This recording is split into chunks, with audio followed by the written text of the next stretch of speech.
एक कहानी से मैं अपनी बात को शुरू करता हूँ। एक परिवार है, बड़ी decent family, middle class family है, मेहनत करने वाले लोग हैं, पर एक पैटर्न है जो 3 पीढ़ियों से चल रहा है। कौन सा है वो पैटर्न?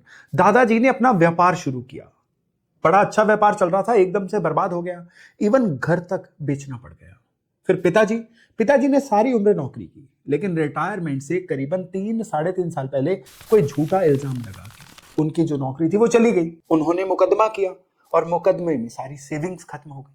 और फिर बारी आई तीसरी पीढ़ी की, बेटे की। स्टार्टअप किया, स्टार्टअप शुरुआत में अच्छा चला, फंडिंग नहीं मिली, पर फिर सब बिखर गया। अब 3 पीढ़ियां और तीनों बार अलग अलग शेप में सेम ही गाथा। और मैं जो बात कर रहा हूं ये सिर्फ पैसे की बात नहीं कर रहा हूं। किसी घर में बेटियों की शादी नहीं हो पाती, उस घर में क्या होता है कि फीमेल मेंबर जितनी भी होती है ना, चाहे बेटी हो, मदर हो या दादी हो, उनके जीवन में अपनी अपनी तरह का कोई डिले, कोई ना कोई ब्लॉकेज एक पैटर्न के रूप में दिखती है। या फिर किसी घर में रिलेशनशिप नहीं चलते, उनके जो भी लड़के होते हैं वो किसी रिलेशनशिप में हो, शादी में हो, वो नहीं टिकता। और ये भी चीज एक जनरेशन में नहीं, पिछली जनरेशन में भी पैटर्न दिखता है, चाहे उनका स्वभाव, उनका कैरेक्टर जितना मर्जी अच्छा हो जाए। किसी घर में मध्य आयु में पुरुषों की मृत्यु हो जाती है, बहुत घरों में देखा है, और वो भी पीढ़ी दर पीढ़ी उनका एक पैटर्न चलता है। और जब तक आप इसको कॉन्शियसली सही नहीं करोगे, आपके बच्चों को भी यही पैटर्न जो है ये रिपीट होता हुआ मिलेगा। आज का वीडियो जो है ना, ये बड़ा इंपॉर्टेंट होने वाला है। क्यों? क्योंकि इस वीडियो में मैं आपको बताऊंगा कि पितरों का जो ऋण है, ये पितृ डेट जिसको बोलते हैं, ये एक्चुअली है क्या, इसके एस्ट्रोलॉजिकल मायने क्या है, आपकी कुंडली में इसको देखना कैसे है, आपका कौन सा फैमिली पैटर्न है और किस ग्रह से ये जुड़ा हुआ है, और सबसे इंपॉर्टेंट कि इसको तोड़ना कैसे है। क्योंकि एस्ट्रोलॉजी सिर्फ प्रेडिक्ट करने का नाम नहीं है, ये पैटर्न्स को तोड़ने का भी नाम है। नमस्ते, मेरा नाम है योगेश शर्मा और स्वागत है आपका happy life with Yogesh Sharma में। दोस्तों, सबसे पहले आप समझो कि पितृ दोष और पितृ ऋण में फर्क क्या है।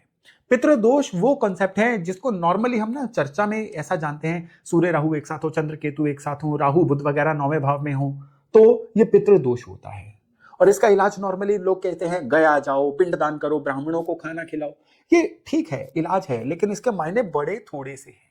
क्योंकि पितृ दोष जो है ना, ये एक सिम्टम होता है, ये बीमारी नहीं होती। सिम्टम जब तक बिलाए ना जाए, हर एक के लिए फ्लैट इलाज नहीं हो सकता है। और पितृ ऋण क्या है? पितृ ऋण जो है ना, ये कार्मिक सिस्टम है। इसको समझने की कोशिश करिए कि ये जो पितृ ऋण है ना, ये कार्मिक सिस्टम है। जब भी आपके जो पूर्वज है ना, दादा परदादा या उससे भी पीछे वाले, कोई इंपॉर्टेंट कर्म अगर अपने अधूरा छोड़ गए ना, और इवन उन्होंने किसी स्त्री के साथ कुछ गलत किया और उसके कॉन्सिक्वेंसेस नहीं भुगते, किसी का पैसा मार लिया, वापस नहीं किया, किसी को कुछ प्रॉमिस किया और उसको तोड़ दिया, या अपने घर की स्त्रियों को कोई अपॉर्चुनिटी दी नहीं, उनके साथ अन्याय किया, या फिर अपनी जिम्मेदारियों से भागे, कारण कोई भी हो सकता है, और वो कर्मा जो है ना खत्म नहीं हुआ, वो कर्मा जो है ये मंगल के थ्रू आपकी ब्लड लाइन में ट्रांसफर हो जाता है। एस्ट्रोलॉजी में इसको कहते हैं ऋण अनुबंध, यानी कि कार्मिक डेट जो होता है ना, उसका कनेक्शन एक पीढ़ी से दूसरी पीढ़ी में। और ये जो डेट है ना, ये 3 तरीके से ट्रांसफर होता है। सबसे पहले ये ट्रांसफर होता है बर्थ चार्ट के 9th हाउस के द्वारा, जो आपके फादर, ग्रैंडफादर, एंसेस्टर्स से कनेक्टेड घर है। और अगर यहां पे राहु, शनि, मंगल वगैरह की एफ्लिक्शन है ना, तो जो पेरेंटल लाइन का डेट होता है ना, वो आपके ऊपर है। फिर जो सूर्य की पोजीशन है, ये बहुत इंपॉर्टेंट है। सन जो है ना, ये आपके पितरों की सत्ता का कनेक्शन होते हैं। और अगर सूर्य खराब है ना बर्थ चार्ट में, सपोज करिए लिब्रा राशि में है, या नोड्स के साथ कनेक्टेड है, या कुंडली में 6, 8, 12 घरों में बहुत ही पाप प्रभाव में बैठा हुआ है, इवन D9 में भी सूर्य जो है साथ ही साथ में पाप प्रभाव में है, तो ये जो कनेक्शन होता है ना, डायरेक्टली आपके जो एंसेस्टर्स हैं ना, ये आपसे कुछ कहना चाहते हैं आपके अनफिनिश्ड कर्म को लेके। और फिर मघा, उत्तरा फागुनी, उत्तरा भाद्रपद, ये ऐसे नक्षत्र हैं जिसमें अगर आपका सूर्य, चंद्रमा या लग्न लॉर्ड हो जाए ना, या इवन लग्न हो जाए, तो जो आपकी सोल है ना, इसने डेलिबरेटली पितरों का कोई कर्म क्लियर करने के लिए इस धरती पे जन्म लिया है। और सबसे बड़ी बात क्या है कि आपका मंगल, जैसा मैंने बताया, कि आपकी ब्लड लाइन को बताता है। और ये जो मंगल है ना, मंगल का सही होना, मंगल का आपके बर्थ चार्ट में अच्छे से प्लेस होना बहुत जरूरी है। जितना मंगल कमजोर होगा, इसका मतलब है कोई ना कोई डेट, कोई ना कोई पेंडिंग कर्म आपका ऐसा है जो आपके पूर्वजों की तरफ से आपके जन्म में आया है। और ये जो डेट है ना, ये भूल जाइए कि ये सिर्फ आपके पिताजी के एंसेस्टर्स का है, आपके माताजी का भी आपके जीवन में उतना ही बड़ा हिस्सा है, बल्कि ज्यादा ही हिस्सा है। इसलिए आपके मदर की साइड से भी ये डेट जो है ये आ सकता है। 4th हाउस किसका होता है? मदर का। चंद्रमा ये मदर के कारक, अगर ये एफ्लिक्टेड है ना तो आपको पता चलेगा कि आपके जो मदर साइड है ना या मदर साइड के जो एंसेस्टर्स हैं उनका कोई पेंडिंग कर्म आपके ऊपर आया हुआ है।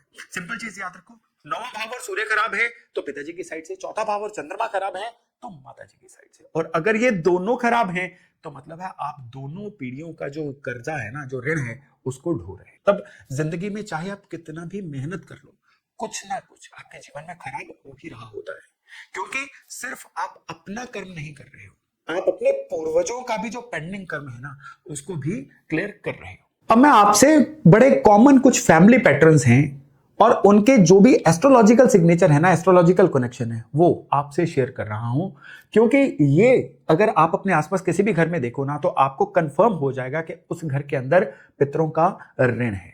पहला पैटर्न है कि उस घर में बेटियों की शादी नहीं हो रही या उस घर की औरतें सफर कर रही हैं, और इसके एस्ट्रोलॉजिकल मायने क्या है। सबसे पहले तो शुक्र का बर्थ चार्ट में एफ्लिक्टेड होना। किससे एफ्लिक्टेड होना?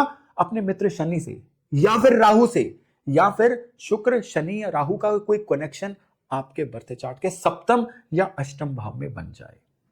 इस वजह से क्या होता है कि उस घर के अंदर लड़कियों की जो शादी या मंगल कार्य होते हैं ना वो बड़े डिलेड होते हैं, या फिर शादी के बाद भी लड़कियों को बहुत ही यातना सहनी पड़ती है।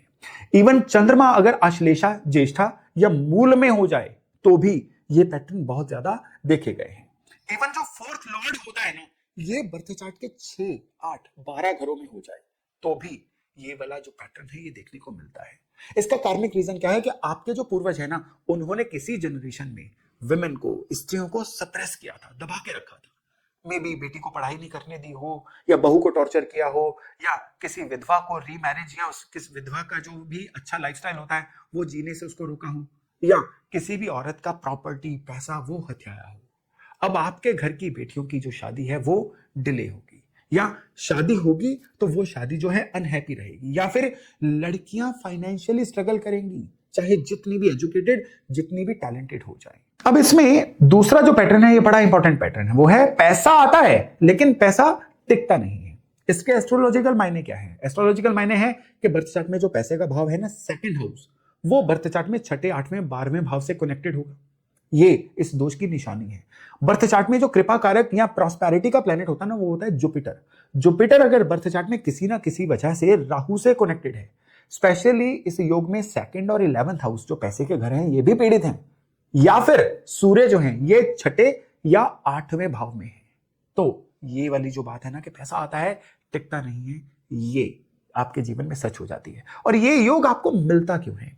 इसके कार्मिक रीजंस हैं। पहला कार्मिक रीजंस है कि एंसेस्टर्स ने पैसा जो है ना वो गलत तरीकों से कमाया था, या फिर किसी का हक मारा था, बिजनेस में लगातार धोखे दिए थे, अपने एम्प्लॉइज को दबा के रखा था, उनको पेमेंट नहीं की थी, या फिर लैंड प्रॉपर्टीज पे इलीगल कब्जा किया था, या किसी भी अनाथ को या विधवा को पैसे के मामले में धोखा किया था। इसका नतीजा क्या हुआ कि आपके पास पैसा आएगा, सैलरी वगैरह अगर है तो वो मिलेगी, बिजनेस में भी प्रॉफिट होगा, लेकिन वो पैसा रुकता नहीं है। मेडिकल इमरजेंसी में लग सकता है, एक्सीडेंट में, लीगल केसेस में कुछ ना कुछ ऐसा हो जाएगा और पैसा हाथ से रेत की तरह फिसल जाएगा। आप सोचोगे कि शायद मेरी किस्मत खराब है या पैसे में बरकत क्यों नहीं आ रही है। अब इसका कारण क्या है कि आपके पूर्वजों में से किसी ने जो गलत तरीके से पैसा एक्यूमुलेट किया था ना वो कैरी फॉरवर्ड होकर आपके चार्ट में आया हुआ है। एक और पैटर्न है, वो पैटर्न है मध्य आयु में 50 से 60 वर्ष, इसके प्लस माइनस की जो आयु होती है ना उसमें घर के मेल मेंबर्स की मौत जो है ये पैटर्न बन जाता है। इसके एस्ट्रोलॉजिकल मायने क्या होते हैं, या एस्ट्रोलॉजिकल जिसको हम सिग्नेचर बोल देते हैं ना, वो क्या होते हैं कि 8th हाउस बर्थ चार्ट का हैवीली एफ्लिक्टेड हो, उसमें मार्स, शनि, राहु अष्टम में बैठे हो, सूर्य जो है ये मूला, आद्रा या आश्लेषा नक्षत्र में हो, या जो मार्केश होते हैं ना 2nd और 7th के स्वामी ये बर्थ चार्ट में 8th में बैठे हो।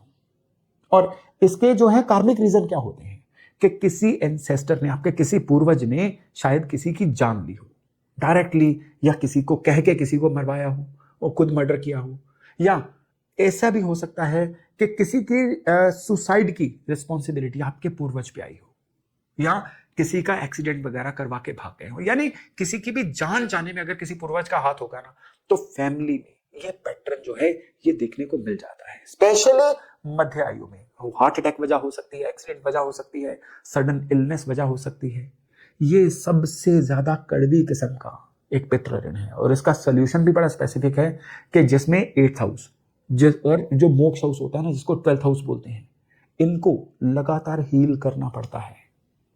अब एक और पैटर्न होता है, रिलेशन टूटते चले जाते हैं और इसके एस्ट्रोलॉजिकल मायने क्या होते हैं कि जो 7th हाउस होता है ना, 7th हाउस का स्वामी ये राहु या केतु के साथ बैठ जाए। बर्थ चार्ट में जो रिलेशन का कारक शुक्र होता है ये खराब घरों में यानी 6ठे 8वें 12वें घर में बैठ जाए और स्पेशली यहां पे बैठ के भी ये मंगल या शनि से प्रभावित हो। जो चंद्रमा होते हैं ना, ये भरणी या मृगशिरा नक्षत्र में और वो भी खराब दृष्टियों के साथ हो। इसको नोट करके चेक करिएगा।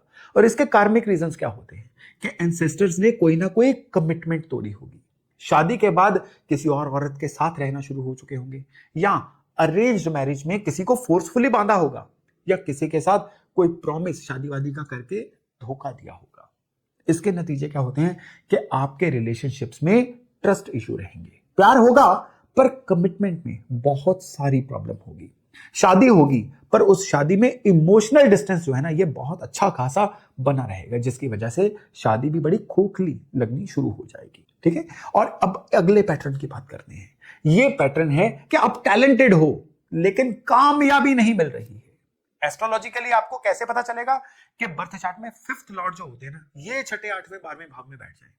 बुध या जुपिटर जो हैं, या दोनों बर्थ चार्ट में पाप प्रभाव में हो, एफ्लिक्टेड हो, और जो 10th हाउस या 10th लॉर्ड है ना, ये बर्थ चार्ट में या तो नीच हो या कमजोर हो जाए। तो इसका कार्मिक रीजंस क्या होगा कि आपके जो पूर्वज है ना, उन्होंने किसी टैलेंटेड पर्सन को रोका होगा जीवन में आगे बढ़ने से, सप्रेस किया होगा। मे बी किसी आर्टिस्ट, किसी स्कॉलर को जो सपोर्ट मिलनी चाहिए वो लेने नहीं दी होगी, किसी बच्चे की मे बी एजुकेशन रोक दी होगी, या किसी का क्रेडिट, किसी के जो भी रिकॉग्निशन मिलनी हो ना, वो चुरा ली होगी। और इसका नतीजा, आप मेहनत करोगे, आपके पास स्किल भी होगा पर आपको रिकॉग्निशन नहीं मिलेगी, आपका क्रेडिट कोई और ले जाएगा, आपकी अपॉर्चुनिटीज लास्ट मोमेंट पे आके कैंसिल हो जाएंगी। और अगर आपको कोई भी एक पैटर्न इनमें से जो मैंने 5 पैटर्न बताए अपने घर में दिख रहा है ना, तो फिर आपके घर में पितरों का ऋण है। अब बात करते हैं कि इसको तोड़ा कैसे जाए। तो इसको तोड़ने के लिए ना, सबसे पहले देखिए यहां पे ना, मैं आपसे जो भी रिचुअल्स वाली बातें हैं ना, वो नहीं ही करूंगा, क्योंकि मैं आपसे वो बात करूंगा जो असल में काम करे। मैं आज आपको वो एस्ट्रोलॉजिकल रेमेडीज बताता हूं जो एक्चुअली काम करती हैं। तो सबसे पहले तो आपको आइडेंटिफाई करना होगा कि एग्जैक्टली कौन सा पितृ ऋण चल रहा है, और उसके बेसिस पे, यानी कौन सा प्लैनेट परेशानी कर रहा है ना, उसके बेसिस पे सॉल्यूशन अलग अलग होंगे। सूर्य खराब है तो पिता की साइड का कोई ना कोई कर्जा है, फादर वाली जो लाइन है उसमें प्रॉब्लम है। चंद्रमा खराब है तो मदर वाली लाइन से प्रॉब्लम है। शुक्र खराब है तो फीमेल जो आपकी पूर्वज है ना, उनका कोई ना कोई डेट है, स्पेशली आपके पूर्वजों में किसी स्त्री ने अगर सफर किया हो। जुपिटर खराब है तो आपके किसी टीचर या गुरु का श्राप है, आपके पूर्वजों का गुरुओं के प्रति कोई कर्जा है। तो पहले अपनी कुंडली में देखिए कि कौन सा प्लैनेट एफ्लिक्टेड है, और वो प्लैनेट जो है ना किस भाव में बैठा हुआ है, क्योंकि प्लैनेट जिस भाव में बैठा होता है ना, सारा खेल उसी भाव का होता है। और फिर बारी आती है कि आपका सूर्य, चंद्रमा या लग्न ये किस नक्षत्र में है। ये एक बहुत ही पर्टिकुलर पॉइंट होता है अपने दुख को समझने का। अब जो मघा नक्षत्र है ना, जो केतु का नक्षत्र है, ये नक्षत्र डायरेक्टली एंसेस्टर से, आपके पूर्वजों से कनेक्टेड है। और रेमेडी क्या है, हर मंथ अमावस की रात को अपने पूर्वजों को याद करो। बहुत सिंपल, उनका नाम लो, उनकी फोटो देख लो, मेंटली उनसे बात करो, उनका शुक्राना करो और उनसे माफी मांगो। जो भी आपका काम अधूरा रहा है ना, उनसे बोलो कि मैं हूं यहां पे, मैं उसको पूरा करूंगा, बस आप आशीर्वाद दीजिए, आप मेरी सहायता करिए। फिर अश्लेषा नक्षत्र, ये बुध का नक्षत्र है। और सबसे बड़ी बात क्या है कि ये आपके मदर साइड के जो एंसेस्टर्स हैं ना, उनके डेथ को आपके लिए शो करता है। और अगर आपका कोई भी प्लेनेट अश्लेषा में है ना, तो फिर रेमेडी है नाग पंचमी को, या फिर महीने की किसी भी पंचमी को किसी भी पेड़ को, स्पेशली कौन सा पेड़ है, बरगद का पेड़, उसके नीचे दूध अर्पण करके आओ। और ये जो रेमेडी है ना, उसके साथ साथ आप अपने पूर्वजों से माफी भी मांगो। सिर्फ इतना भर करना है, माफी मांग के वहां पे ये प्लेज करो कि आपका जो भी अधूरा ऋण है या अधूरा काम है, मुझे बल दीजिए, मैं उसको पूरा करूंगी या पूरा करूंगा। और फिर बारी आती है ज्येष्ठा नक्षत्र की। ये भी बुध का नक्षत्र है। अगर आपके एक या एक से ज्यादा प्लैनेट ज्येष्ठा नक्षत्र में है और उन प्लैनेट्स की दिक्कत आपको आ रही है ना, तो इसका मतलब है कि आपने जरूरत पड़ने पे मदद कर सकते थे किसी की, नहीं की, तो बहुत बढ़िया रेमेडी है कि आप किसी जरूरतमंद की मदद करते रहो। वो तन मन धन किसी भी तरह से मदद हो सकती है, वो उनकी मदद करते रहो। स्पेशली अगर वो आपके फील्ड के लोग हैं ना और उनको आपकी जरूरत है, तो ये आपके लिए बहुत ही बेस्ट रहता है। वहां पे आपकी की गई मदद जो है ना, ये आपके चार्ट में सीधी रिफ्लेक्ट होती हुई दिखाई देती है। तो आप अपने सूर्य को स्ट्रॉन्ग करिए। संडे को या डेली आप सूर्यांजलि दीजिए पानी में चीनी डाल के, और स्पेशली कॉपर के बर्तन में। और संडे वाले दिन कोशिश करिए लाल वस्त्र जरूर धारण करिए, और अपने पिताजी के साथ एग्रीमेंट में रहिए। उनकी हर बात को काटना फिर इस केस में मना होता है। और इसमें कार्मिक फिक्स है कि अपने पिताजी की जो अनफुलफिल्ड ड्रीम है ना, या उनकी कोई भी एम्बिशन है, उसको थोड़ा सा पूरा करने की कोशिश करिए अगर वो आपकी प्रॉक्सिमिटी में आए। और अगर आपका 4th हाउस अफ्लिक्टेड है तो आपके मदर साइड से आपको डेट है, तो इसका एस्ट्रोलॉजिकल फिक्स क्या है कि चंद्रमा को स्ट्रॉन्ग करिए। मंडे वाले दिन आप व्हाइट कलर पहन लीजिए, और स्पेशली आपको क्या करना है, रोज ब्रेकफास्ट में दूध जरूर पीना है। ये बहुत सिंपल रेमेडी है, लेकिन ये चंद्रमा के लिए बहुत इफेक्टिव रेमेडी है। और अपने मदर के साथ क्वालिटी टाइम बिताइए, उनके साथ इमोशनल कनेक्ट रखिए। और अगर आप कोई भी इधर उधर कोई भी मदर देखते हैं ना जो सिंगल मदर है या स्ट्रगलिंग मदर है, उनकी हेल्प करिए, उनके लिए रिसोर्स बनिए या उनके लिए सहायता बनिए। और बिलीव करिए, ये रेमेडी इतना वंडरफुली काम करती है कि आपके सारी दिक्कतें दिनों में सॉल्व होनी शुरू हो जाती हैं। और अगर आपके शुक्र एफ्लिक्टेड है तो आपके ऊपर किसी ना किसी फीमेल एंसेस्टर का डेट है, तो फ्राइडे वाले दिन अगर हो सके फास्ट रखिए, नहीं तो फ्राइडे वाले दिन ऑफ व्हाइट रंग के कपड़े पहनिए। और किसी भी गर्ल चाइल्ड की एजुकेशन जो आपके रिसोर्सेज के अंडर हो, उसको भी स्पॉन्सर करिए। और स्पेशली किसी ना किसी महिला आश्रम में अगर हो सके तो बीच बीच में चैरिटी करते रहिए। और स्पेशली श्राद्ध का जो सीजन होता है ना, तर्पण और श्राद्ध, ये वैसे तो श्राद्ध के सीजन में तर्पण और श्राद्ध जो भी पितृ ऋण वाले लोग हैं ना, पूरे के पूरे जो पूर्णिमा से लेके अमावस तक 15 दिन होते हैं ना श्राद्ध के, उसमें अपने पितरों को रोज याद करना और उनके नाम पे राशन की चैरिटी करना, ये पितृ ऋण को चुकाने का सबसे बढ़िया तरीका है। लेकिन इसके अलावा आपको हर अमावस पे किसी भी सिद्ध शिव मंदिर में जाना है, वहां पे पीतल की एक जोत लेके जाइए गाय के घी की बना के, और वहां पे वो जला के आइए, पीतल की जोत वहीं छोड़ आइए, और पितरों को नमस्कार करके आइए, पितरों को याद करके आइए, और उनकी सदगति की प्रार्थना करके आइए। केवल इतना भर करिए, और स्पेशली इन उपायों के बाद आप देखेंगे कि आपके जीवन में कोई भी पितृ ऋण का अगर पैटर्न चल रहा है ना, वो बड़ी जल्दी सॉर्ट होना शुरू हो जाएगा। तो दोस्तों, अगर आपको लगता है कि आपके आसपास का कोई इंसान इस वीडियो में बताई गई समस्याओं से जूझ रहा है, तो इस वीडियो को उनसे शेयर करना मत भूलिएगा। क्या पता आपकी एक शेयरिंग से उनके जीवन में एक खुशहाली का पैटर्न आ जाए। और अगर आप इस वीडियो के माध्यम से अपनी कुंडली को डिकोड कर पाते हैं, बहुत बढ़िया, नहीं तो आप स्क्रीन पे दिए नंबर पे कांटेक्ट करके कंसल्टेशन लेके भी अपनी कुंडली को डिकोड कर सकते हैं। चलिए अभी वाणी को विराम देता हूं, और फिर अगले वीडियो में मैं वायदा करता हूं किसी और बड़े ही यूजफुल, बड़े इंटरेस्टिंग टॉपिक के साथ दोबारा मिलने का। तब तक अपना खूब ध्यान रखिएगा। नमस्कार।